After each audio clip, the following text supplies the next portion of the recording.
ഇന്നലെ സോഷ്യൽ മീഡിയയിലൊക്കെ വലിയൊരു കൊലപാതക വാർത്ത നമ്മൾ കേട്ട് ഞെട്ടിയല്ലേ. 25 വയസ്സുള്ളൊരു വ്യക്തി. ഞാൻ ഈ കൊലപാതക വാർത്തകളോ വയലൻസോ ഒന്നും വായിക്കാറില്ല. കാര്യം ഇതൊന്നും താങ്ങാനുള്ള കരുത്ത് എനിക്കില്ല.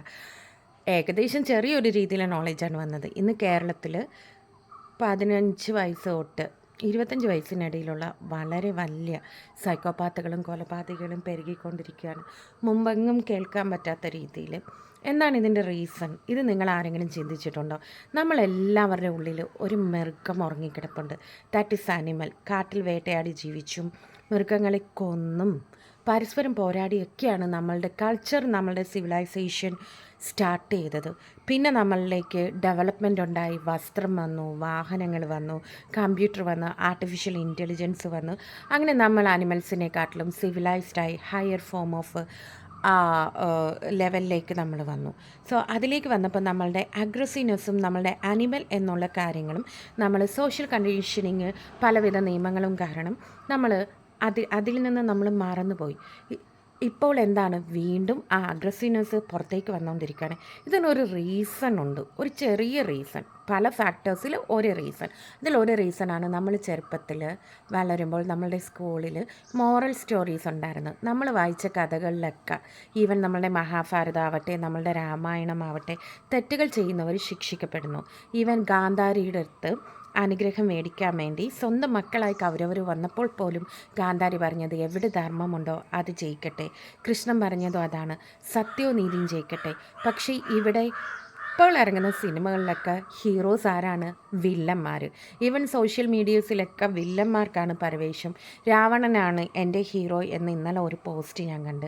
അപ്പോൾ ഒരു കുഞ്ഞ് വളർന്നു വരുമ്പോൾ സൈക്കോളജിയിൽ പല സ്കൂൾസ് ഉണ്ട്. അതിലൊന്നാണ് ബിഹേവിയറൽ സ്കൂൾ. ഇതിൽ പറയുന്നത് ഒരു കുട്ടിയുടെ പേഴ്സണാലിറ്റി, ഒരു കുട്ടിയുടെ ക്യാരക്ടർ ഇവ ഡെവലപ്പ് ആവുന്നത് ആ കുട്ടി ആർജിച്ചെടുക്കുന്നതാണ്. അവൻ സൊസൈറ്റിയിൽ നിന്ന് റിപ്പീറ്റ് ചെയ്ത് പഠിക്കുന്ന അനുഭവങ്ങളിൽ നിന്നും കാഴ്ചകളിൽ നിന്നുമാണ് ആ കുട്ടിയുടെ പേഴ്സണാലിറ്റി, ആ കുട്ടിയുടെ ക്യാരക്ടർ ഫോം ചെയ്യുന്നത്. സോ ഫൗണ്ടേഷൻ എന്ന് പറഞ്ഞ ഈ വളരെ കുട്ടിക്കാലത്ത് ഈ കുട്ടി എന്താണ് സ്വന്തം ഫാമിലിയിൽ കാണുന്നത്, ഈ കുട്ടി എന്താണ് ചുറ്റുപാടിലും വിറ്റ്നസ് ചെയ്യുന്നത്, ഈ കുട്ടി എന്താണ് പഠിക്കുന്നത്. ഇന്ന് റീൽസും സോഷ്യൽ മീഡിയ ഒക്കെ ഇൻഫ്ലുവൻസാണ്. എപ്പോഴും വയലൻറ്റും എപ്പോഴും ബ്ലഡും കൊലപാതക മൂവീസും എല്ലാം കണ്ട് വളരെയേറെ മെൻ്റൽ ഡിസോർഡറായി വന്ന കുട്ടിയെ ഞാൻ ട്രീറ്റ് ചെയ്തപ്പോൾ ആ കുട്ടിയോട് ചോദിച്ചു, ഇത് ആദ്യം കണ്ടപ്പോൾ നിനക്ക് അറപ്പ് തോന്നിയില്ലേ? രക്തം ഇങ്ങനെ ചീറ്റി ഒഴുകുന്നു, സ്വന്തം കണ്ണ് ചുരുന്നെടുക്കുന്നു. ആ കുട്ടി പറഞ്ഞു, ആദ്യം കണ്ടപ്പോൾ എൻ്റെ നെഞ്ച് കിടന്ന് പടാന്ന് ഇടിച്ചു, എൻ്റെ കൈകൾ വിറച്ചു, എനിക്ക് തല ഇറങ്ങി. ഞാൻ റിപ്പീറ്റ് ചെയ്ത് കണ്ട് എൻ്റെ അറപ്പ് മാറി. സോ ഇന്ന് വില്ലന്മാർക്കാണ് പരവേശം. ഇന്ന് നമ്മൾ കൊടുക്കുന്ന മാർക്കോ, ഇന്ന് നമ്മൾ കൊടുക്കുന്ന അനിമൽ. ഞാൻ അനിമൽ കണ്ടു, ഞാൻ മാർക്കോ കണ്ടില്ല, കാണത്തില്ല. അനിമൽ കാണാൻ കാര്യം എൻ്റെ ട്രീറ്റ്മെൻറ്റിൻ്റെ ഒരു ഭാഗമായിട്ട് കണ്ടതാണ്. രക്തം ഇങ്ങനെ ചീറ്റി വരികയാണ്. അതിൻ്റെ ഫ്രണ്ടിൽ ആ രക്തത്തിൽ കുളിച്ച് അതിലെ നായകൻ സെക്സ് ചെയ്യുന്നു. നായകനോ ആരോ ആയിക്കൊള്ളട്ടെ. സോ പ്രസവിച്ച് കിടക്കുന്ന ഒരു സ്ത്രീയുടെ ഫ്രണ്ടിൽ കത്തി കൊണ്ട് കുത്തി രക്തം പ്രഗ്നൻ്റ് ആയിട്ടുള്ള ലേഡി അത് വിറ്റ്നസ് ചെയ്യുന്നു.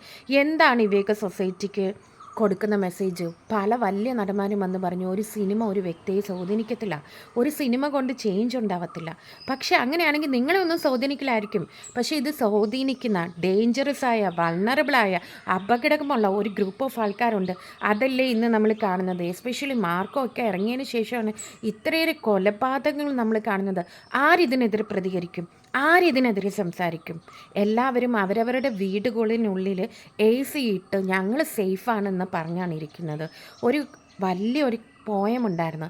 അവരാദ്യം ഹിന്ദുക്കളെ തേടി വന്നു, പിന്നെ അവർ മുസ്ലിങ്ങളെ തേടി വന്നു, പിന്നെ അവർ യഹൂദന്മാരെ തേടി വന്നു, പിന്നെ ഇതാ എൻ്റെ വാതിൽക്കൽ മുട്ടുന്നു.